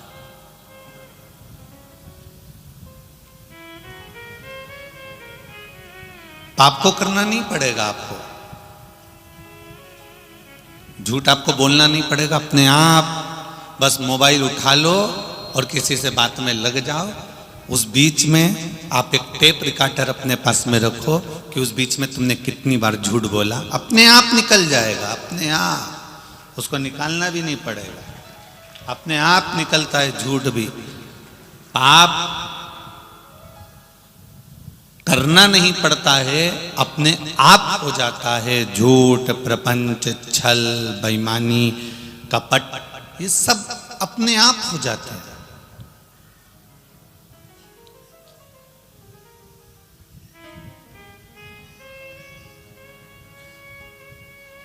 पाप के पास जाने के लिए आपको सोचना नहीं पड़ेगा, आप स्वयं पाप करने के लिए वहां तक पहुंच जाओगे। पर जब आप पुण्य करने की बारी आएगी, तब आपको 50 बार सोचना पड़ेगा, क्या मैं इसको घर में बुला के भोजन करा दूं, क्या मैं इसको पानी पिला दूं। 50 बार विचार करना पड़ेगा, क्या मैं मंदिर जाऊं कि नहीं जाऊं, क्या मैं भजन करूं कि नहीं करूं, कीर्तन करूं कि नहीं करूं, मंत्र जाप करूं कि नहीं करूं।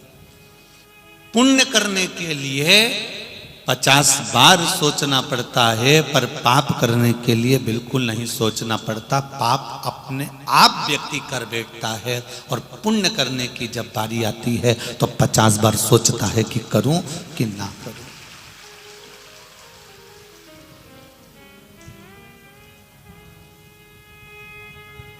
दुकान जाने के बाद वापस घर आते हो, नौकरी करने के बाद वापस घर आते हो, सब्जी लेने के बाद वापस घर आते हो, सामान लेने के बाद वापस घर आते हो। शिव महापुराण की कथा कह रही है, अगर हमने जिंदगी का एक नियम ऐसा बना लिया कि जैसे दुकान गए तो वापस घर आए, बाजार गए तो घर आए, नौकरी पर गए तो घर आए, उसी तरह एक नियम बना लो कि मैं पाप करूं चाहे पुण्य करूं, मैं भी एक घर है मेरे महादेव का, उसके दरवाजे पर जरूर जाऊंगा।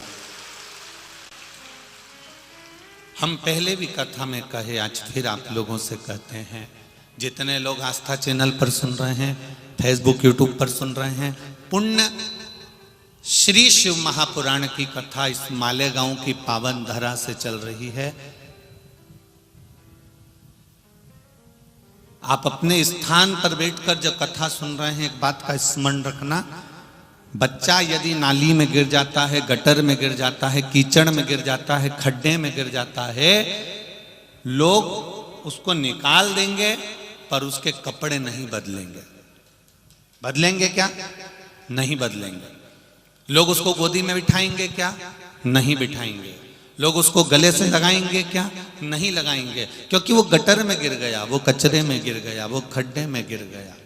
पर बच्चा खड्डे में गिरा, पूरा कीचड़ में लदा, लूम है, पूरा गटर के पानी में, बेकार पानी में लदा, कपड़े बेकार हो गए हैं। और अगर वो माँ के पास पहुंच गया, पिता के पास पहुंच गया, तो माता पिता उसके कपड़े नहीं देखेंगे, सबसे पहले उसको गले से लगा लेंगे कि मेरा बेटा आया है, ये मेरा पुत्र आया है। माता पिता उसको अपने हृदय से लगा लेंगे कि मेरा ये पुत्र आया हुआ है। उसको कपड़े नहीं दिख रहा है, उसको अपना पुत्र दिख रहा है, उसको अपना बेटा दिख रहा है। उसी तरह जैसे गटर में पड़े हुए बच्चे को माता पिता गले से लगा लेते हैं, उसी तरह से पाप कर्म में अगर कोई लिप्त भी हो गया है, तो भी अगर वो शिव की शरण में गया है, तो शंकर उसको गले से लगा ही लेते हैं।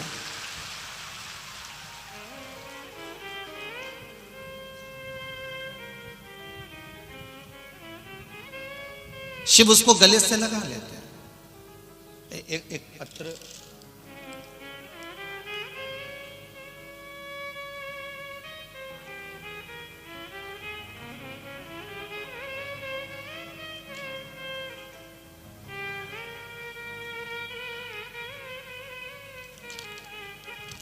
इसको पत्र लिखने के लिए कोई कागज नहीं मिला, इसलिए पत्तल पे लिखा है।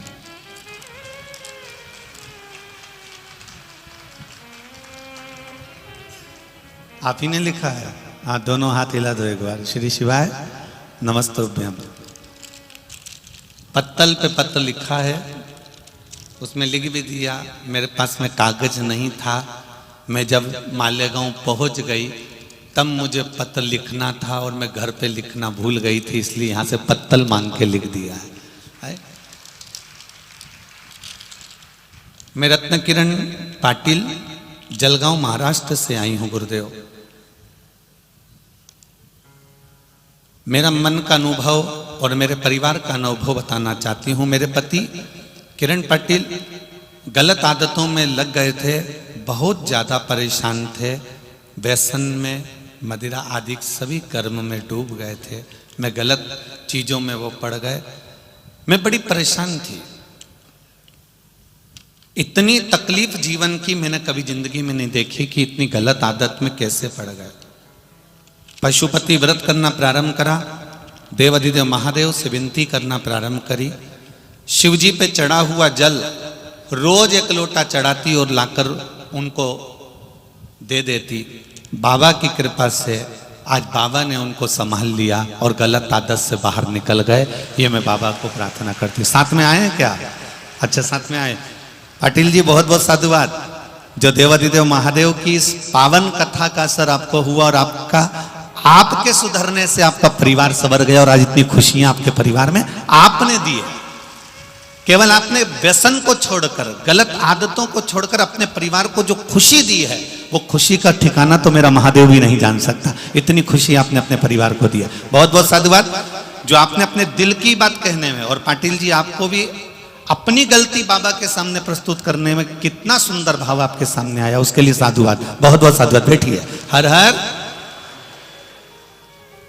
शिव कृपा इसी को कहते हैं।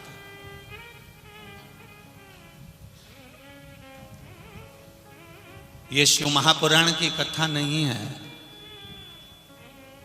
ये बच्चों का इस पिता के प्रति, शिव के प्रति प्रेम है, जो यहां पर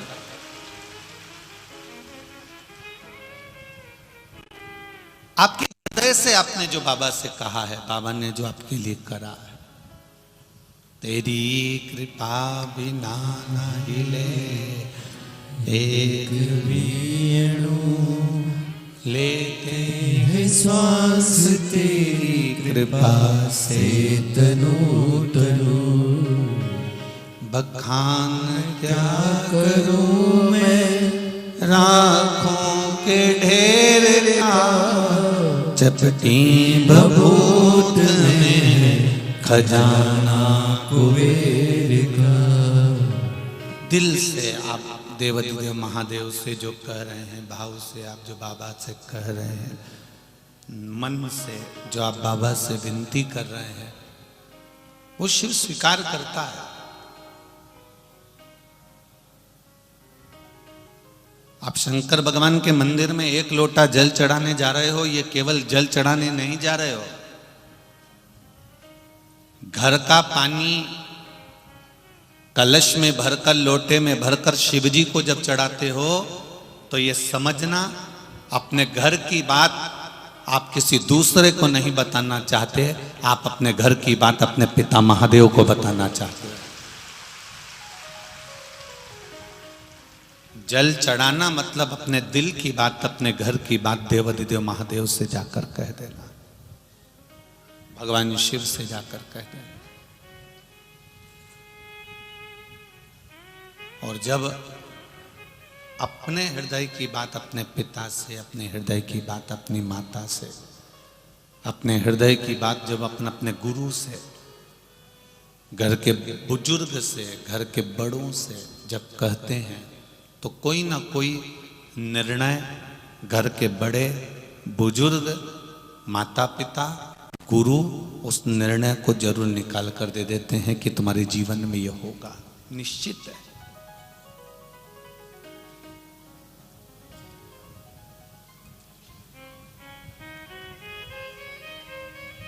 किसी मंदिर में जाकर बैठ जाओ, घर छोड़ दो, इसमें बहुत सारा पुण्य मिल जाएगा। कोई ऐसा कहता हो तो उसको नमन कर लेना।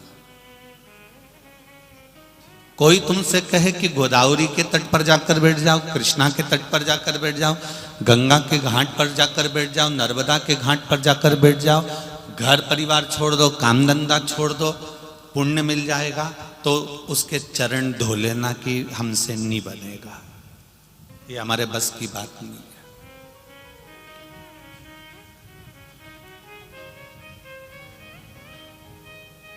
ये हमारे बस का है ही नहीं। घर छोड़ देने से क्या पुण्य मिल जाता है? परिवार छोड़ देने से क्या पुण्य मिल जाता है? कुटुंब, परिवार, घर, नाते रिश्ते, ये छोड़ देने से पुण्य की प्राप्ति नहीं होती है। पुण्य की प्राप्ति तब होती है जब हम परिवार में रहें, घर में रहें, परिवार के साथ में रहें, और कोई हमारे दरवाजे पर अतिथि आ गया, हमारे दरवाजे पर कोई भूखा आ गया, कोई प्यासा आ गया, किसी को किसी चीज की जरूरत है, हम घर में रहकर भी परमार्थ का कार्य जब करते रहें तो समझ लो कि तुम पुण्य को एकत्रित करते जा रहे हो, पुण्य को आप अर्जित करते चले जाओ।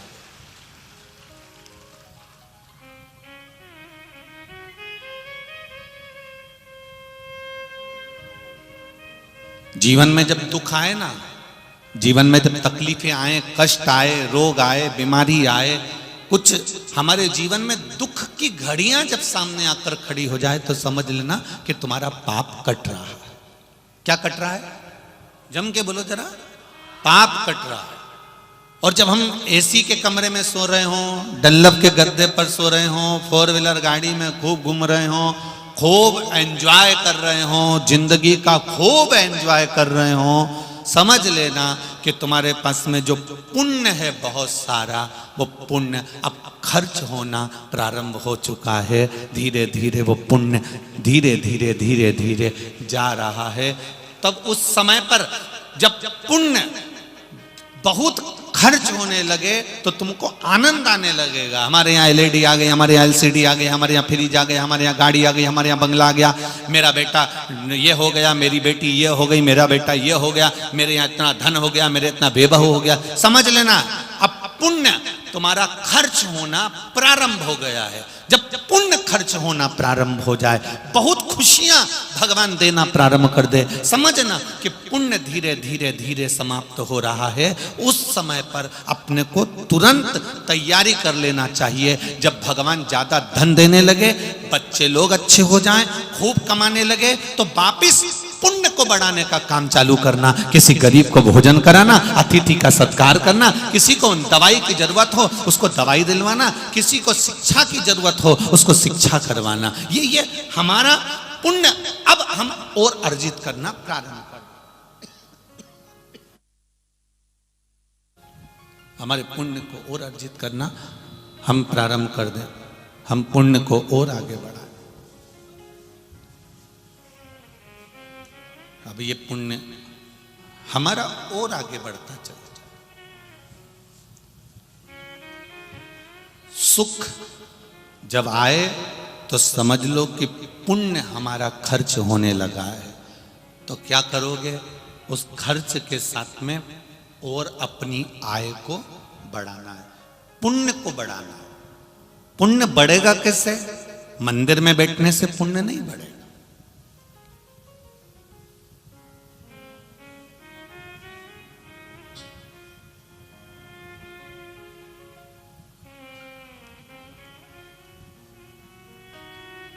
मंदिर में बैठने से पुण्य नहीं बढ़ेगा। नर्मदा जी के घाट पर, गंगा जी के घाट पर बैठने से पुण्य नहीं बढ़ेगा। गंगा के घाट पर बैठने से पुण्य नहीं बढ़ेगा। माला लेकर बैठने से पुण्य नहीं बढ़ेगा। पुण्य कब बढ़ेगा? जब आप किसी साधारण व्यक्ति के काम आ जाओ, किसी के दुख की घड़ी में आप पहुंचकर कुछ अच्छा कर कर उसके चेहरे पर स्माइल दे दो, समझ लो कि आपने पुण्य कमा लिया, आपने पुण्य कमाया।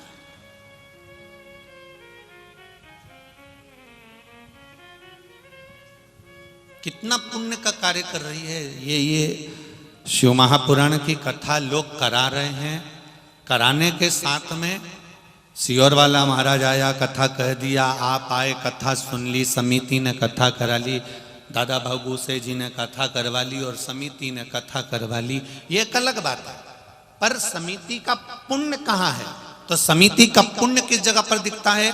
जब इतने बड़े आयोजन में लोग आते हैं, आप उनको थोड़ा सा पानी पिला देते हो, थोड़ा सा अन्न भाग खिला देते हो, थोड़ा सा आदर कर लेते हो, थोड़ा सा आतिथ्य कर लेते हो।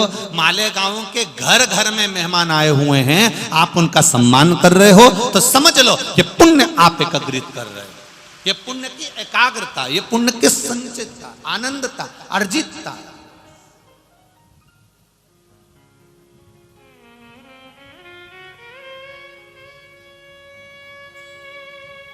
कोई मोटरसाइकिल पे आ रहा है, कोई रिक्शे में आ रहा है, कोई लोडिंग ऑटो में आ रहा है, कोई बस में आ रहा है, कोई गाड़ी में आ रहा है, कोई ट्रक में आ रहा है। जब ट्रक वाला ट्रक चला के ला रहा है, उसको मालूम है पूरी यात्री बैठे हुए हैं। ट्रक वाले ने एक जगह पर गाड़ी को रोक दिया और रोक कर कहा रुको रुको, यहाँ पर पानी अच्छा मिल रहा है, सब पानी पी लो, उतरो जल्दी से, अपन चलेंगे भी कथा में, सब पानी पियो। जैसे ही सब उतरे और उतर कर सबने पानी पिया, पानी इनने पिया, पर पुण्य उस ट्रक चलाने वाले को मिल गया कि उसने पानी पिलवा दिया। कोई प्यासा भी था, कोई प्यास से बिलख भी रहा था, उसको लग भी रही थी प्यास, पर रुक नहीं रहा था कि वहां जगह नहीं मिलेगी, जल्दी चलना है, जल्दी चलना है, जल्दी चलना है, मालेगांव पहुंचना है, कथा में जाके बैठना है। आगे आज रविवार अलग है, लाखों लोग आए हैं, कहीं अपन आगे बैठ जाएंगे, व्यवस्था कर लेंगे। तो वो जल्दी के चक्कर में प्यासा भी रह रहा था, पर उस ट्रक वाले ने कहा मेरे को थोड़ा सा काम है, मैं काम कर रहा हूं, तुम सब उतरो। सामने नल लगा है, हापसी लगी है, हेड पंप लगा हुआ है, बावड़ी है, कुआं है, पानी पी लो। और सब ने पानी पिया, सब संतुष्ट हो गए। उसका पुण्य उस ट्रक वाले को मिल गया, उसका फल। तो यहाँ मालेगांव के जितने लोग यहाँ पर, कोई आरओ का पानी पिला रहा है, कोई बिस्कुट खिला रहा है, कोई नाश्ता करा रहा है, कोई पानी दे रहा है, कोई भोजन करा रहा है, कोई ठहरने की व्यवस्था कर रहा है, जो जिस भाव से व्यवस्था कर रहा है, वो पुण्य आपके खाते में बढ़ गया है। अब वो समाप्त होने वाला नहीं, अब वो समाप्त नहीं होने वाला।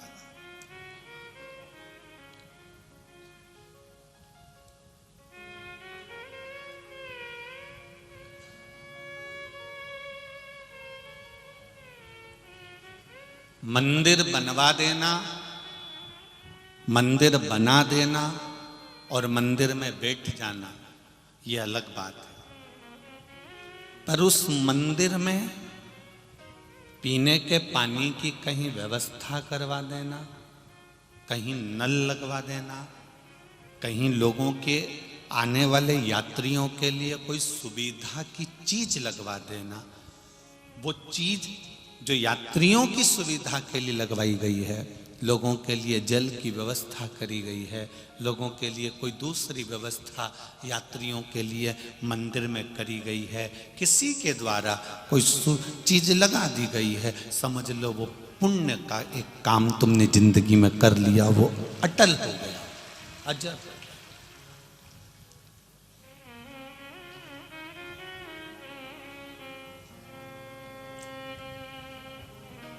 वो अटल अजर है, वो समाप्त नहीं हो सकता।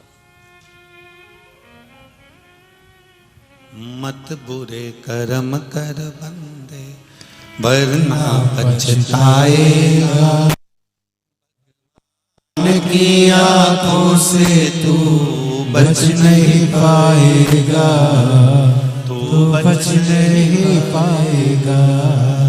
अरे ओ अज्ञानी मत कर नादानी, अरे ओ अज्ञानी मत कर नादानी। तेरे कर्म का फल भी तू ही पाएगा, जैसा किया तूने तेरे आगे आएगा। मत बुरे कर्म कर बंदे, मत बुरे कर्म कर बंदे, वरना पछताएगा। भगवान की आंखों से तू बच नहीं पाएगा, तू बच नहीं पाएगा। ये पुण्य करने का ये मौका मिला है हमको।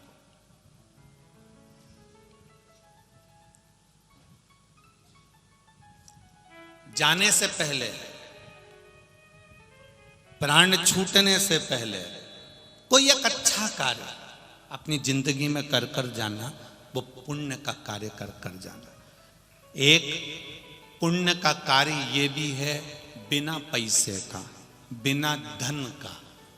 तुम भी सुन लो और अपने पड़ोसियों से भी कह दो, एक पुण्य का कार्य ऐसा है जो बिना पैसे का है, और उससे जो पुण्य मिलता है उसके बराबर दुनिया का कोई पुण्य नहीं है। वो पुण्य का कार्य है एक बेलपत्री का पेड़ लगा देना, ये सबसे बड़ा पुण्य का। एक वृक्ष लगा देना, एक वृक्षारोपण कर देना। और केवल ऐसा वृक्ष मत लगाना जैसा आज के लोग लगाते हैं, 25 लगा दिए, 25 दिन बाद उनको बकरी खा गई। ऐसा वृक्षारोपण नहीं चाहिए।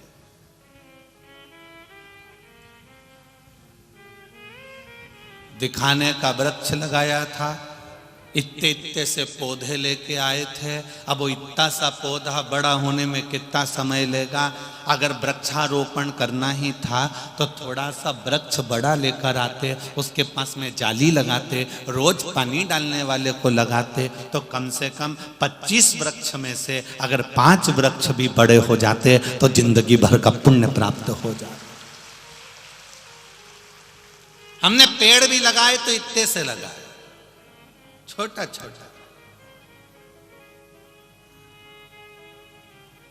बकरी को थोड़ी ना मालूम है कि ये कौन ने लगाया, बकरी को तो पेड़ से मतलब था, खा गई।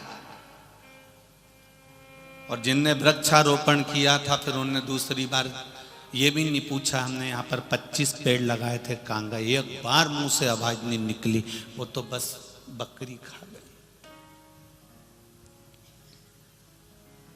एक पुण्य का कार्य ये भी है जो बिना पैसे का। एक बेलपत्री का पेड़ लगा देना, वृक्ष लगा देना, बेलपत्री का पौधा लग जाएगा।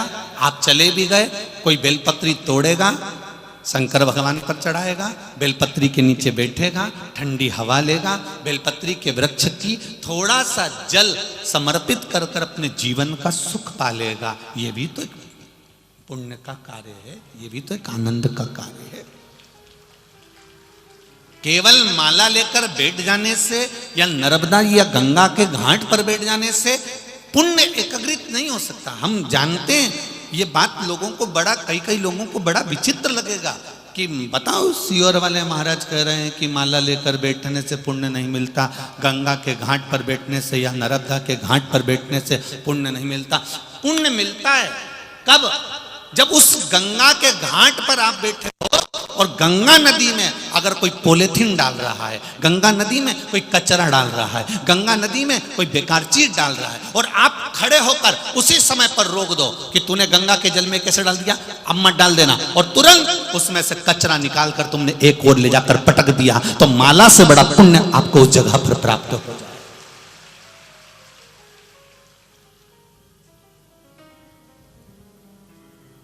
माला से बड़ा पुण्य हमें उस जगह पर प्राप्त हो जाए।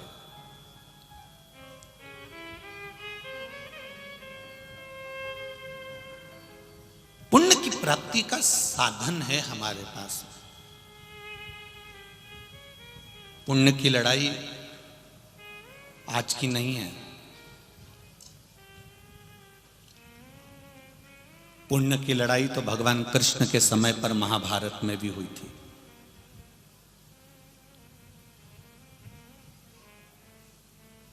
भगवान कृष्ण ने जो पुण्य कमाया था और भगवान कृष्ण ने जो पुण्य को लगाया था, उसकी भी एक कथा हमारे यहां महाभारत में वेद व्यास जी ने लिखी है। महाभारत का उद्योग पर्व, महाभारत में अलग अलग पर्व लिखे हुए हैं, उसमें उद्योग पर्व, उसमें वर्णन आता है कृतवर्मा का।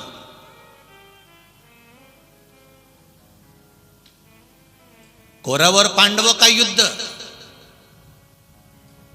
और कौरव और पांडवों के युद्ध में कौरव एक एक कर कर मर गए।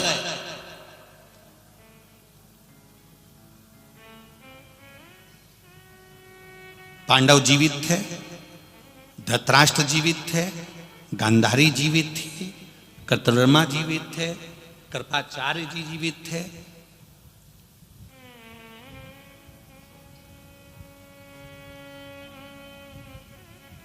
कौरवों की ओर से कृतवर्मा युद्ध लड़ रहा था, वो जीवित बचा था।